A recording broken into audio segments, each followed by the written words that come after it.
記唔記得我去英西趁墟嘅時候買咗2蚊荷蘭豆呢？返到澳門第2日我就趁墟仲新鮮，即刻煮咗嚟食。啲荷蘭豆睇落去好大隻，比較厚身，同平時買嘅有啲唔同。將佢兩邊嘅根搣咗，然後清洗乾淨。比較大隻嘅，我將佢1分為2。荷蘭豆配乜嘢最啱呢？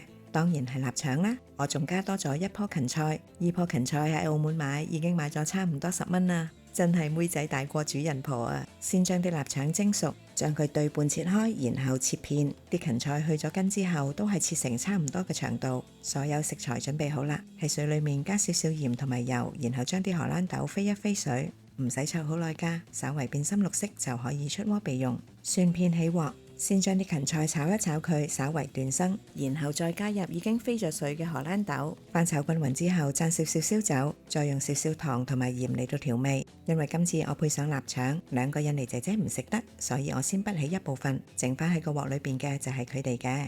然後加上一啲雞蛋，買翻個蠔油芡汁，佢哋就食得啦。到我嗰碟啦，用翻少少油，先炒一炒啲臘腸，炒到稍為出豬油啦，再加埋啲芹菜葉入去。將荷蘭豆同埋芹菜回鑊一齊翻炒，再埋翻一個蠔油芡汁，煮熟翻個芡汁就完成啦。試下啲荷蘭豆先，雖然大隻同埋厚身，但係食落都相當嫩喎。重點係佢夠新鮮，呢2蚊真係超值啊！